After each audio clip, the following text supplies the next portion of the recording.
মা আর শাশুড়ির মধ্যে ভালোবাসার পার্থক্য কি জানেন? মাকে যদি পরীক্ষা করার জন্য বলি যে মা তুমি কি খেতে চাও বলো, তোমার জামাই তোমাকে এটা দিতে চায় ওটা দিতে চায়, তোমার জামাই বলছে তোমাকে এটা দিয়ে আসতে ওটা দিয়ে আসতে, তো মা উত্তরে কি বলে জানেন?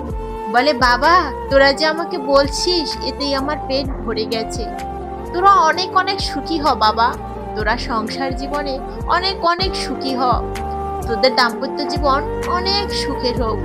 কিন্তু শাশুড়ির জন্য তার ছেলে বস্তা বরাদ্দেও যদি খাবার নিয়ে যায়, ব্যাগ ভর্তি বাজার নিয়ে যায়, তারপরও শাশুড়ির ফর্দর কোনো শেষ নাই। যখনই ছেলে বাইরে যায় তখনই ফর্দ ধরিয়ে দেয়। তারপরও দিন শেষে শাশুড়ি বলে কি খাওয়াইছিস মাকে, কি দিছিস। এটাই মা আর শাশুড়ির ভালোবাসার পার্থক্য। दौलत शोहरत